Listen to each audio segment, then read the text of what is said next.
Hello guys, welcome to our classes. And basically हम लोग जो है नंबर सिस्टम पढ़ रहे हैं। ठीक है, नंबर सिस्टम में बेसिकली हमने एक्सरसाइज 1C जो है स्टार्ट करा हुआ है। ठीक है, एक्सरसाइज 1C में जो है हम लोग हाफ क्वेश्चंस जो है देख चुके हैं। टोटल 30 क्वेश्चंस हैं। ठीक है, एंड हम लोग जो है 14 के अप्रॉक्स में जो है ऑलरेडी सॉल्व कर चुके हैं। तो बाकी जो बचे हुए क्वेश्चंस हैं, ठीक है, वो आज हम लोग जो है बेसिकली सॉल्व कर लेंगे। ठीक है, तो चलिए स्टार्ट करते हैं। ठीक है गाइस, क्वेश्चन नंबर 14 हो चुका है प्रीवियस लेक्चर में। ठीक, तो क्वेश्चन नंबर 14 से आगे हम लोग जो है क्वेश्चन नंबर 15 से करेंगे आज। ठीक है, क्वेश्चन 15 आपका ये कह रहा है, ठीक है, ये एक आदमी है, ठीक है, जो कुछ पैसे जो है उसके पास पैसे हैं कुछ, ठीक है, उसमें से उसका कुछ अमाउंट जो है, ठीक है गाइस, उसका कुछ अमाउंट, उस पैसे का कुछ अमाउंट जो है वो अपने वाइफ को दे देता है। ठीक है, और फिर बचा हुआ पैसे में से उसमें से कुछ अमाउंट जो है अपने सन को दे देता है। फिर उसमें से बचा हुआ पोर्शन में से जो है वो डॉटर्स को दे देता है। ठीक है गाइस, तो ये बेसिकली जो है पैसा का डिस्ट्रीब्यूशन करता है। ठीक, एंड अब लास्ट में क्वेश्चन आपसे ये पूछ रहा है कि डॉटर को कितना देता है, जबकि वाइफ एंड सन का जो है ऑलरेडी गिवन है यहाँ पे। ठीक है, तो डॉटर्स का पूछा है, तो हम लोग क्या कर लेंगे, जितना टोटल मनी है उसके पास। ठीक है, क्वेश्चन नंबर 15 है ये, तो मैं यहाँ लिख दे रहा हूँ। ठीक है, total money, okay, total money a man had, ठीक है, total money a man had, okay, तो टोटल मनी कितना है, टोटल मनी आपका दिया हुआ है 106, ओके, 106 725 72540, ये टोटल मनी है उस आदमी के पास। ठीक है, तो हम लोग लिख दिए total money a man had, this is okay. Now moneys that a person's monies that this man given to his wife, okay, is what, तो हम लोग बोलेंगे कि money given to his wife,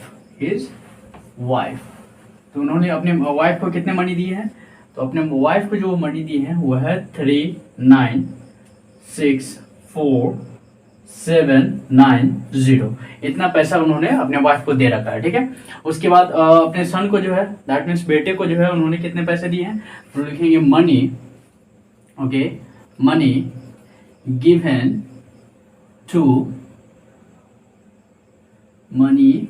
to his son, okay. तो उन्होंने अपने सन को कितना पैसा दिया है, अपने सन को उन्होंने दे रखा है 39, ओके, 3964, ओ सॉरी, यहाँ पे ये जो है ये मनी आपका जो है सन का मनी था। ठीक है, बेसिकली वाइफ का जो मनी है वो आपका है 48, ओके, 4836,980, ये आपका वाइफ का मनी है। ठीक है, एंड सन का जो मैंने यहाँ पे मिस्टेक से लिख दिया था वो बेसिकली सन का मनी है जो सन को दिया गया है।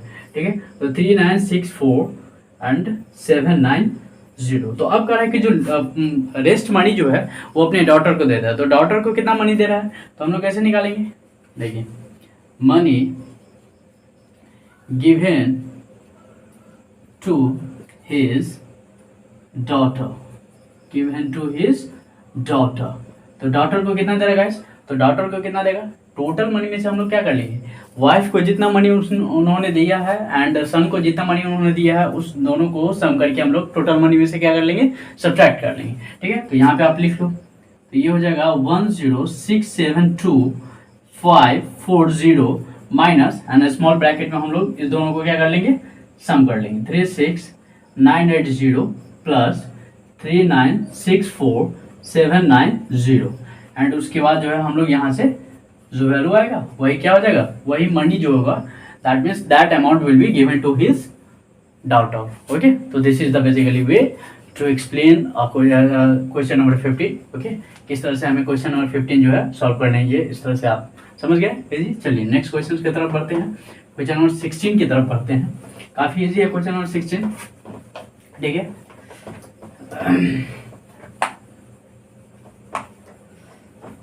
देखो क्वेश्चन नंबर 16 आपका क्या कह रहा है, क्वेश्चन नंबर 16 कह रहा है कि the cost of a chair is given है यहाँ पे, ठीक है, कि कॉस्ट जो है चेयर का कुछ कॉस्ट है, ठीक है, कॉस्ट प्राइस यहाँ पे दिया हुआ है।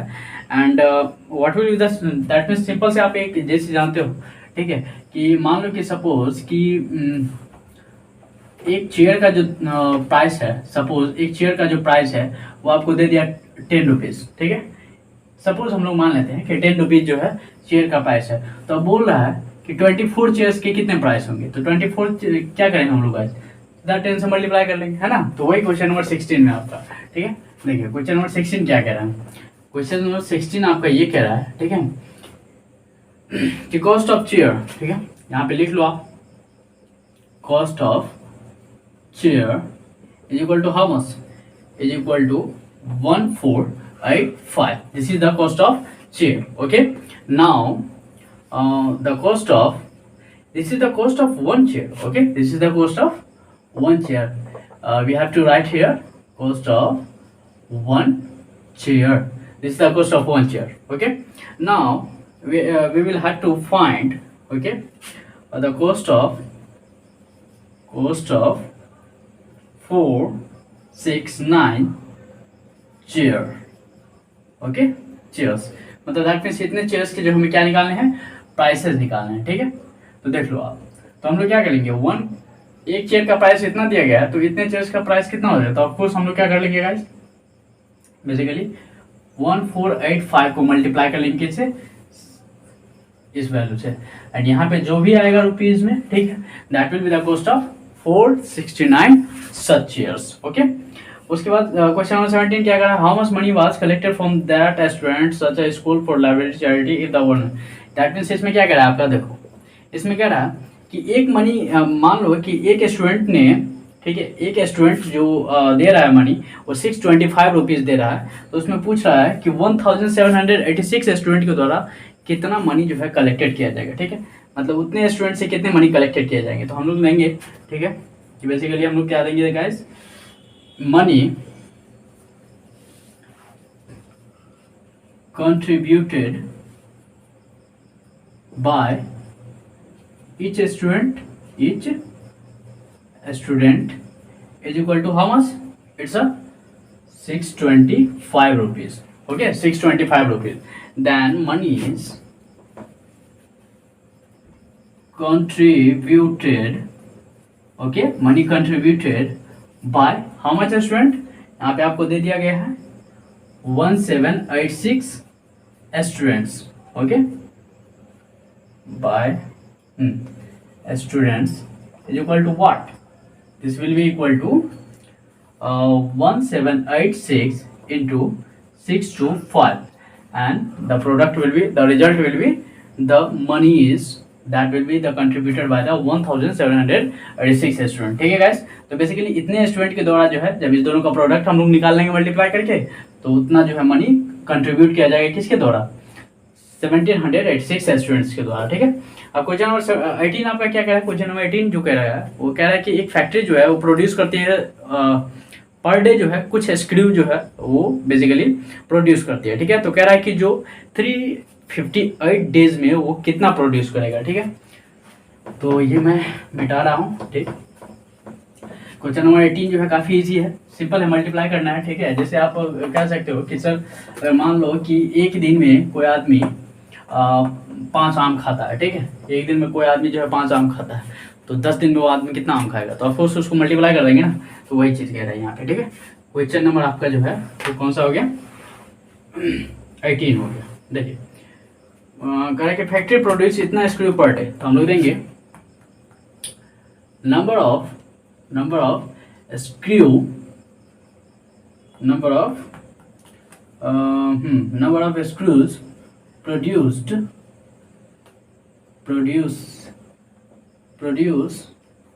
number of screw produced by factory per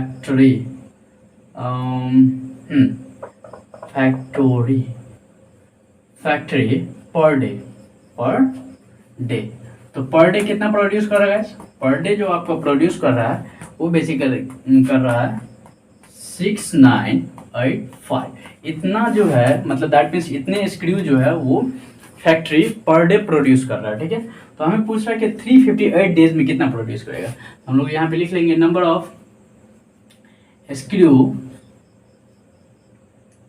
will be produced by that factory in 358 days is equal to 358 into how much?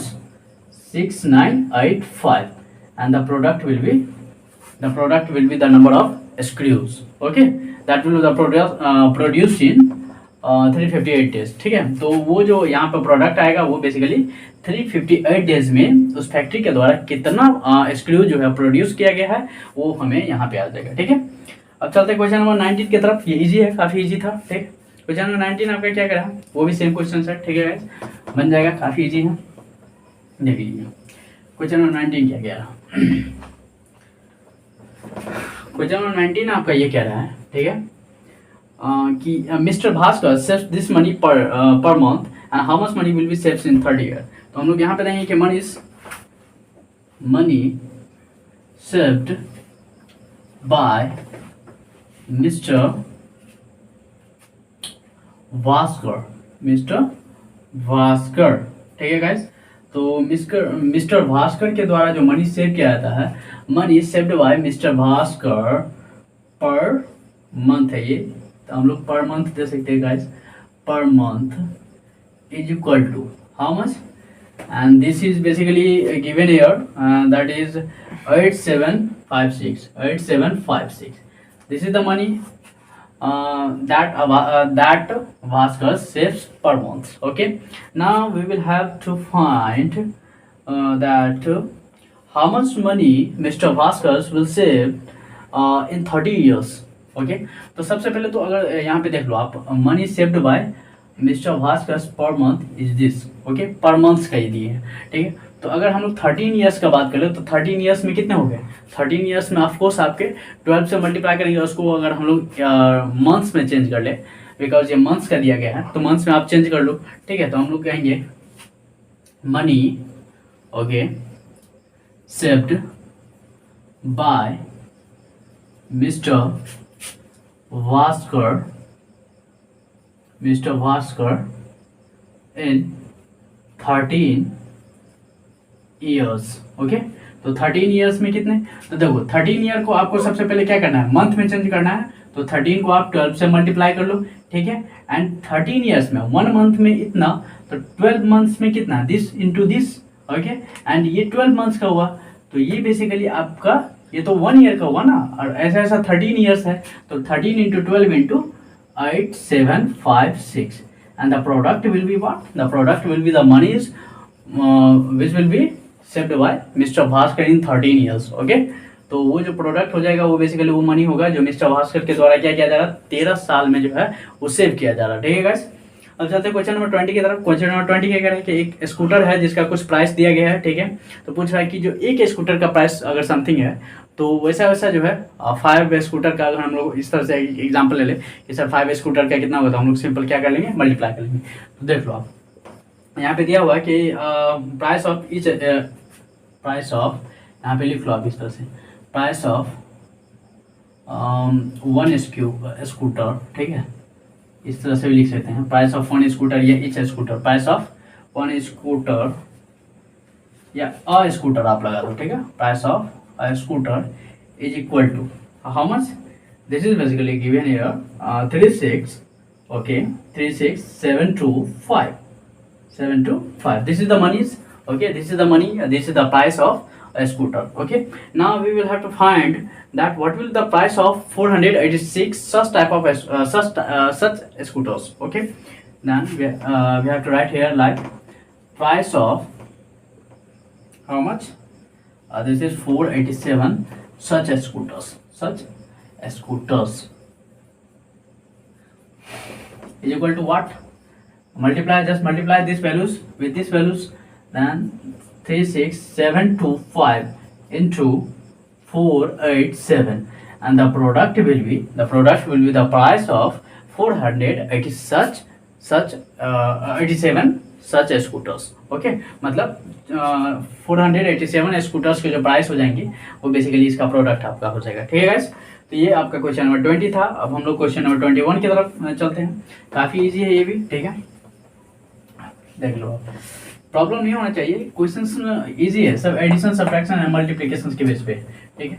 बस यहाँ पे जो है मैं आपको इसलिए दिखा रहा हूँ, यहाँ पे बना के सॉल्व करके दिखा रहा हूँ 1 बाय 1 क्वेश्चंस, ताकि आप लिखने का प्रैक्टिस करो कि किस तरह से हम लोग लिखते हैं। ठीक है, क्वेश्चन नंबर 21 क्या कह रहा है कि एक एरोप्लेन है जो कवर्स करता है 1 घंटे में जो कुछ किलोमीटर डिस्टेंस कवर करते हैं, तो 72 आवर्स में कितने करेंगे हम लोग। ठीक है, तो बेसिकली हम लोग जो है क्वेश्चन नंबर 20 पे है, तो हम लोग करेंगे distance. Okay, distance is cover distance covers by an aeroplane is equal to how much? This is given here 1485 kilometer. Okay, an aeroplane covers the distance, this is in 1 hour, by an aeroplane in 1 hour लगाना है, in 1 hour। ठीक है guys, in 1 our में इतना distance. तो अब हमें पूछ रहा है क्वेश्चंस में कि 72 आवर्स में कितने करेंगे, तो distance covers by an aeroplane in 72 hours, जो आपको पूछ रहा है क्वेश्चन में, इन 72 आवर्स। ठीक है गाइस, तो 72 आवर्स में कितने करेंगे, multiply just distance this values with 72 and 1485 into 72, and this will be the distance and that aeroplane will covers in 72 hours। okay, तो वो डिस्टेंस हो जाएगा बेसिकली जो 72 आवर्स में एरोप्लेन जो है क्या करेंगे, कवर करेंगे उस डिस्टेंस को। ठीक है गाइस, तो ये 21 नंबर था। 22 नंबर आपका क्वेश्चन क्या कह रहा है कि the product of 2 number is given here and also 1 number is also given here, then you will have to find the second number। okay, so first of all question is saying that the product of, previously we already see about that the sum of 2 numbers। okay, लेकिन अभी यहाँ पे पूछ रहा है कि product of 2 numbers यहाँ पे दिया गया है। तो सपोज हम लोग ऐसे ही बना सकते हैं, ठीक है, कि let the 2 number be 2 numbers are A and B। okay, then according to questions क्या कह रहा है कि product of 2 numbers is what? It is given here and that is basically 13421 408। this is the product of 2 numbers। okay, and 1 number is already let the 2 number as A and B, whereas यहाँ पे लगाना गया, ठीक है, whereas 1 number is, and 1 number आपका क्या दिया गया है, 1 number आपका जो ऑलरेडी गिवन है वो है आपका 364। ठीक है, 364। ठीक है, then according to questions this is question is saying about that the product of 2 number is this। okay, एक नंबर आपका दिया गया है, तो सपोज आप कोई भी मान लो 364, इसको हम लोग मान लेते हैं, ये हो गया 13421 ठीक है गाइस। तो यहाँ से अगर मैं इसको लिखना चाहूँ तो ये a इक्वल टू हम लोग क्या लिख सकते हैं, यहाँ पे देखिए ये मल्टीप्लाई हो रहा है ना, तो ये वैल्यू जब साइड चेंज करेगा तो यहाँ पे साइन का ट्रांसपोजिशन हो जाएंगे। ट्रांसपोजिशन का मतलब चेंज हो जाएगा साइड चेंज करने पे, तो यहाँ पे मल्टीप्लिकेशन है तो ये डिवीजन में चले जाएंगे, तो ये वैल्यू जो है बेसिकली डिवीजन में चले जाएंगे, तो डिवाइड करेंगे इस वैल्यू को। ठीक है, तो हम लोग लिख लेंगे 13421 and 408 upon 364 and the quotient will be the second number। Okay, तो बेसिकली यहाँ पे जो हम लोग डिवाइड करके आएगा वो बेसिकली क्या हो जाएंगे, सेकंड नंबर आपका हो जाएंगे। पहला नंबर तो ऑलरेडी यहाँ पे गिवन है। ठीक है, तो ये था क्वेश्चन नंबर 22। अब चलते हैं क्वेश्चन नंबर 23 की तरफ। ठीक है, काफ़ी इजी है। देखिए क्वेश्चन नंबर 23 आपका क्या कह रहा है, क्वेश्चन नंबर 23 आपका कह रहा है कि 36 फ्लाइट कॉस्ट, दैट मीन्स ये बेसिकली कह रहा है कि 36 फ्लाइट का जो है वो कॉस्ट जो है समथिंग है, कुछ दिया गया है, लेकिन मान लेते हैं कि 72 है, तो एक फ्लाइट का कितना हो जाएगा, ऑफकोर्स 72/36 दैट मीन्स 2। है ना। तो उसी तरह से क्वेश्चन ये दिया गया है। ये मैंने एक जस्ट एक डेमो दिखाया आपको कि किस तरह से क्वेश्चन बनाना है। बेसिकली क्वेश्चन नंबर आपका 23 क्या कह रहा है, देखो आप 23 क्वेश्चन नंबर आपके ये कह रहा है कि if the 36 flats cost this, तो हम लोग यहाँ पे लिख लेंगे price of 36 flats, okay 36 flats जो हैं उसका प्राइस क्या है, price of 36 flats is equal to what, rupees 6825, okay 1500. This is the price of 36 flats. Okay, now we will have to find, okay we will have to find is here what is the cost price of each flat. Of course the price of each flat is equal to what, just divide this number with 36 and 68251500 upon 36, okay, and the quotient will be what, the quotient will be the price of each flight. Okay, now question number 24 की तरफ हम लोग देखते हैं। Question number 24 आपका क्या कह रहा है, द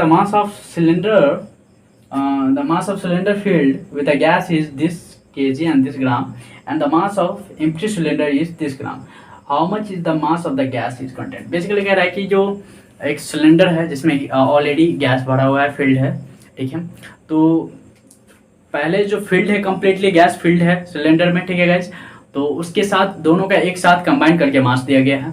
उसके बाद आपका सिलेंडर का एम्प्टी सिलेंडर का मास दे दिया है, तो पूछ रहा है कि गैस का मास बताइए कितना है, ठीक है, तो इजी हम लोग क्या कर लेंगे, उसको सब्ट्रैक्ट कर लेंगे ना, सब्ट्रैक्ट कर लेंगे टोटल मास में से हम लोग क्या कर लेंगे, एम्प्टी सिलेंडर के मास को सब्ट्रैक्ट कर लेंगे, ठीक है। तो सबसे पहले आप लिखो इसको, इस तरह से लिखेंगे कैसे, तो हम लोग लिखेंगे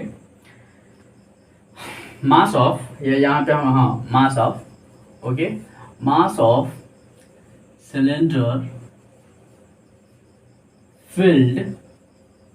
filled with gas, okay guys, mass of cylinder filled with gas and वो कितना है, वो आपका दिया हुआ है 30 kg, okay, and 250 grams, 30 kg and 250 grams, ये इतने दिए गए हैं, ठीक है गाइस।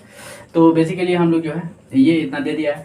अगर हम इसको किसी एक यूनिट में बदलना चाहे, यानी कि सर केजी को हम ग्राम में बदले या ग्राम को केजी में, तो इसको हम बदल सकते हैं, 30 × 1000 कर दो आप, ठीक है, बिकॉज हम लोग जानते हैं कि सर 1 kg में कितने ग्राम होते हैं, 1 kg में कितने ग्राम होते हैं, 1000 ग्राम, ठीक है, तो 30 kg में कितने ग्राम हो जाएंगे, 30,000 ग्राम, ऑफकोर्स इजी है ये। तो यहाँ पे 30,000 ग्राम प्लस 250 ग्राम, तो यहाँ से आप निकाल सकते हो, इसको जब ऐड करोगे 30 250 ग्राम, इतना आप किसी एक यूनिट में चेंज कर लो ताकि आपको इजी हो डिवाइड करने में, सब्ट्रैक्ट करने में, या अदरवाइज आप नहीं भी कर सकते थे। उसके बाद हमें दिया हुआ है mass of empty cylinder, okay, तो मास ऑफ एम्प्टी सिलेंडर आपका कितना दिया हुआ है, तो मास ऑफ एम्प्टी सिलेंडर आपका जो दिया हुआ है वो है guys 14 kg, okay, 14 kg and 480 ग्राम। जब इसको आप चेंज करोगे तो ये हो जाएगा आपका 480 ग्राम, इतना आ जाएगा टोटल जब आप इसको चेंज करोगे। तो अदरवाइज हम नहीं भी चेंज कर सकते, ठीक है। तो पूछ रहा है कि मास ऑफ द गैस, ठीक है, तो सिंपल यहाँ पे लिखो mass of the gas filled in that cylinder will be equal to what, will be equal to चलो मैं आपको ऊपर लिख देता हूँ इसको मिटा के, ठीक है, will be equal to this, total mass में से हमें क्या करना है 30250 ग्राम माइनस 144 एंड 80 ग्राम, इसको सब्ट्रैक्ट कर लो आप, और जितना ग्राम आएगा उसको 1000 से डिवाइड कर देना है, उतना केजी उतना ग्राम हो जाएगा आपका, किसमें, वो हो जाएगा आपका गैस का मास हो जाएगा, ठीक है। तो ये इजी है, ठीक है, ये क्वेश्चन नंबर 24 था। क्वेश्चन नंबर 25 क्या कह रहा है, क्वेश्चन नंबर 25 कह रहा है कि from a cloth 5 metre long a piece of length 2 metre 95 centimetre is cut off the, what is the length of the cloth will be required for the 16 such shorts।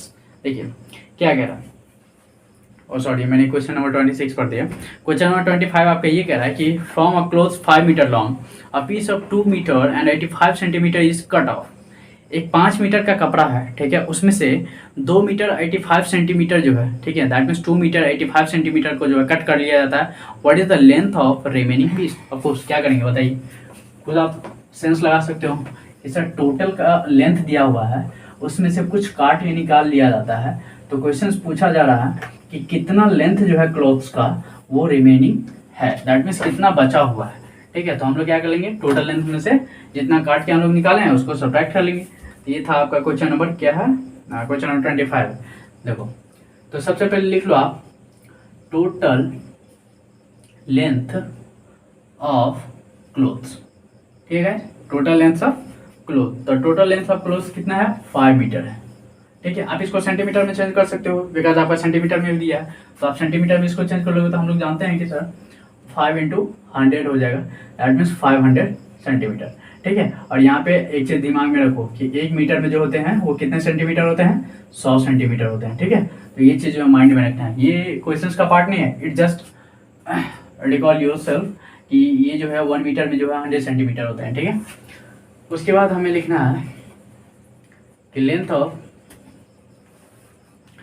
Of clothes, okay, length of clothes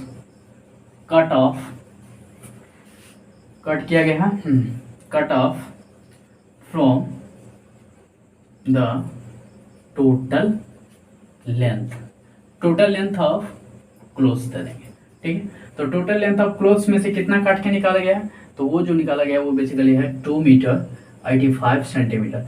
इस सब को आप जो है centimetre में ही change कर लो ताकि आसानी से आप इसको सब्ट्रैक्ट कर सकते हो। तो 2 × 100 प्लस 85 सेंटीमीटर, ओके। तो ये हुआ 200 प्लस 85, दैट मीन्स 285 सेंटीमीटर, ठीक है गाइस, ये इतना हो गया। तो अब हमें कह रहा है कि कितना पार्ट जो है रिमेनिंग बचा हुआ है। तो what is the length of remaining piece? तो हम लोग देंगे इज लेंथ ऑफ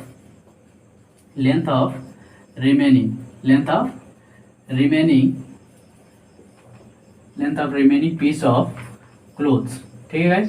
तो ये कितना हो जाएगा, टोटल जितना है आपका, ठीक है, उसमें से आप किसको सब्ट्रैक्ट कर लो, टोटल आपका है बेसिकली 500 सेंटीमीटर, उसमें से आप जितना काट के निकाला गया है क्लोथ्स, ये 285 सेंटीमीटर, उसको आप कर लो सब्ट्रैक्ट, ठीक है।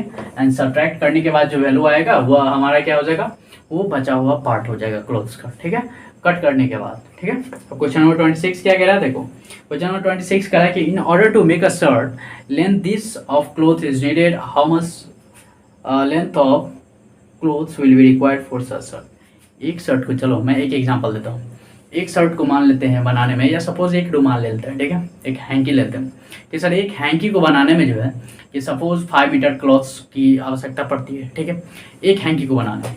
तो वैसा 10 हैंकी को बनाने में कितना पड़ेगा, तो ऑफकोर्स उसको मल्टीप्लाई कर देंगे ना। तो वैसा ही है, सेम उसी तरह का क्वेश्चन सी, ठीक है। क्वेश्चन नंबर 26 आपका, क्वेश्चन नंबर 26 काफ़ी इजी है, सारे क्वेश्चन इजी हैं, बस आप अच्छे से पढ़ो। देखो क्वेश्चन नंबर 26 क्या कह रहा है आपका, क्वेश्चन नंबर 26 बेसिकली ये कह रहा है, ठीक है, कि 2 metre 75 centimetre of clothes is needed, okay, to make a shirt. तो हम लोग देंगे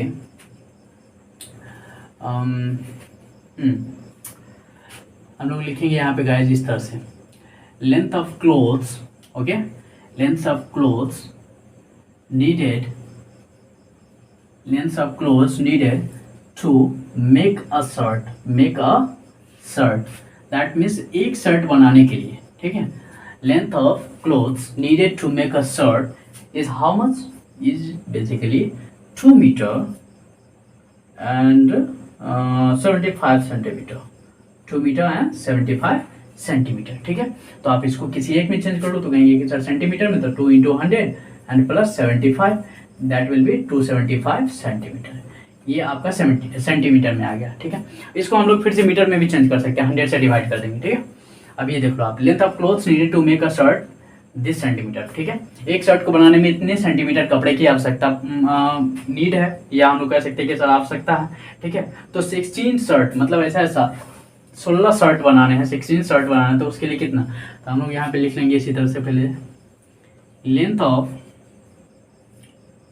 cloths needed to make 16 such shirts. Okay, is equal to how much? तो 16 into 275, that will be the, जो भी प्रोडक्ट आएगा उतना सेंटीमीटर हो जाएगा।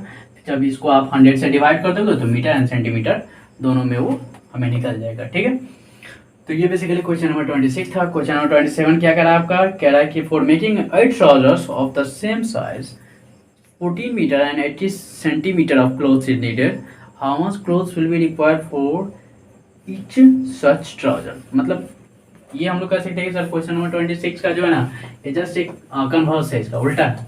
ठीक है, मतलब इसमें क्या दिया हुआ था? 1 का दिया हुआ था, आपको 16 का निकालना था। उसमें आपका 8 का दिया हुआ है, 1 का निकालना है। ठीक है, तो एक दूसरे का ये उल्टा है क्वेश्चन। ठीक है, काफ़ी एक अगर आप समझ जाओगे तो सारे बन जाएंगे। क्वेश्चन नंबर 27 क्या है कि to for making 8 trousers of the same size, this is the basically length of clothes. तो यहाँ पे आप लिख लो sir, length of clothes, okay, length of clothes needed to make, length of clothes needed to make 8 trousers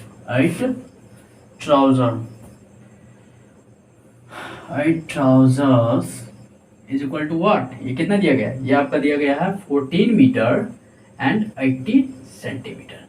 ये आपका इतना दिया हुआ है। हम इसको जो है क्या कर सकते हैं, 14 into 100 and plus 80।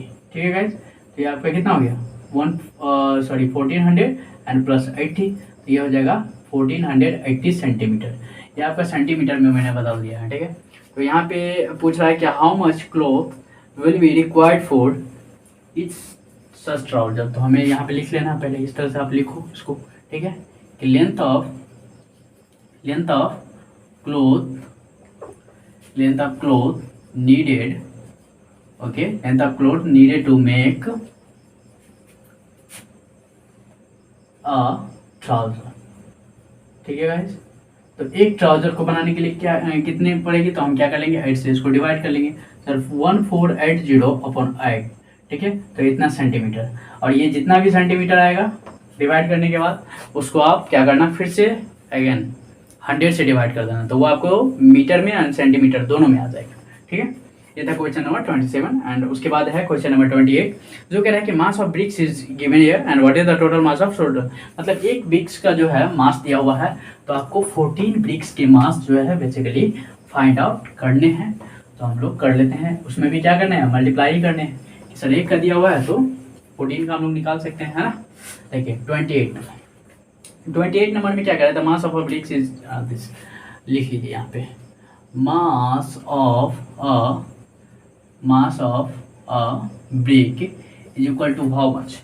It is given here 2 kg 2 kg and 750 gram. We can easily change, okay, 2000 and 750 ग्राम।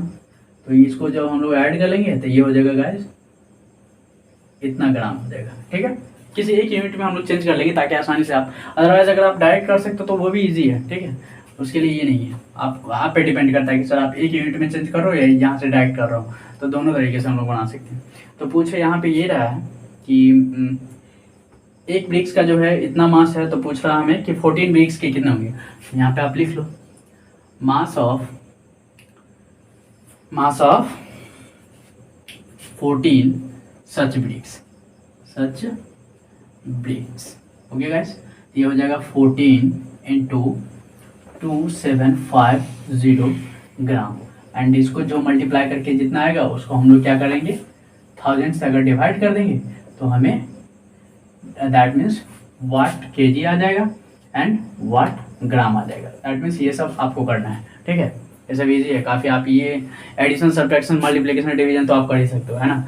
मेरा मोटिव है बेसिकली आपको लिखने का स्टाइल बतलाना है कि किस तरह से लिखते हैं हम लोग वर्ड प्रॉब्लम में। ठीक है, तो ये क्वेश्चन नंबर 28 हो गया। क्वेश्चन नंबर 29 की तरफ हम लोग चलते हैं। क्वेश्चन नंबर 29 क्या कह रहा है कि the total mass of 8 packets is each of the same is 10 kg and 600 gram. What is the mass of each packet? 8 packets का मास दिया हुआ था, हम लोग लिखेंगे mass of 8 mass of 8 packets of, किस चीज़ का मास दिया हुआ है, टोटल मास ऑफ 8 पैकेट्स, अच्छा ये इसमें डिफाइन नहीं है, तो मास ऑफ 8 पैकेट्स हम लोग दे देंगे is equal to how much, it is 10 kg and 600 gram. ठीक है गाइस, तो इसको हम लोग जब चेंज कर लेंगे तो कहेंगे सर ये तो 10,000 हो जाएगा एंड प्लस 600 हो जाएगा, तो ये हो जाएगा सर 10,600 ग्राम। ठीक है, ये इतना हो गया मास ऑफ 8 पैकेट्स। ठीक है, तो अब हमें निकालना mass of each packet, mass of each packet will be equal to 10,600 upon 8 ग्राम। ठीक है, इसको जब आप चेंज कर लोगे तो kg एंड ग्राम में आसानी से डिवाइड करके हम लोग निकाल सकते हैं। ठीक है गाइस, अब है क्वेश्चन नंबर 30 जो इस एक्सरसाइज का लास्ट क्वेश्चन है। उसके बाद हमें पढ़ना है एस्टिमेशंस। ठीक है, एस्टिमेशंस आप लोग के लिए शायद नया होगा। ठीक है, शायद क्या इवन नया ही है, शुरू से ही पढ़ना है कि एस्टिमेशंस होते क्या हैं। ठीक है, तो वो बेसिकली हम लोग पढ़ेंगे। तो क्वेश्चन नंबर 30 हम लोग पहले देख लेते हैं। क्वेश्चन नंबर 30 क्या कह रहा है कि rope of length 10 metre has been divided into 8 pieces of the same length, what is the length of each piece. तो दैट मीन्स हम लोग कह सकते हैं कि हम लोग कह सकते हैं कि sir length of 8 pieces of rope, okay, that means length of 8 pieces of rope, ये कितना दिया गया है आपको, ये आपको दे दिया है 10 मीटर। तो हम इसको सेंटीमीटर में भी चेंज कर सकते हैं ना, 100 से मल्टीप्लाई कर देंगे तो 1000 सेंटीमीटर। तो कह रहा है कि एक क्या कितना होगा, तो हम लोग यहाँ पे लिख लेंगे सर लेंथ ऑफ 8 है या 10 है, 10 सेंटीमीटर, हाँ ठीक है। तो यहाँ पे हम लोग निकाल लेंगे 8 पीसेस का इतना है, तो एक पीस का पूछ रहा तो length of 1 piece of rock will be equal to 1000 centimetre upon 8। ठीक है, और यहाँ से जितना सेंटीमीटर निकलेगा वो बेसिकली क्या हो जाएगा, एक रॉप का आपका लेंथ हो जाएगा। ठीक है, तो यहाँ पे आपका एक्सरसाइज होता है कंप्लीट, और इसके बाद हम लोग जो है बेसिकली पढ़ेंगे एस्टिमेशंस। ठीक है, यहाँ पे एक्सरसाइज 1C जो है कंप्लीट हो चुका है, एंड इसके बाद हम लोग एस्टिमेशंस पढ़ेंगे। एस्टिमेशंस काफ़ी ईजी है। ठीक है, हम लोग इसको शुरू से पढ़ेंगे कि क्या होते हैं ये चीज़। ठीक है, एंड इस पे कैसे न्यूमेरिकल्स करने हैं, तो ये चीज़ हम लोग शुरू से देखेंगे। ठीक है, तब तक के लिए जो है आप लोग अच्छे से पढ़ाई कीजिए। ठीक है, बाय बाय, टेक केयर।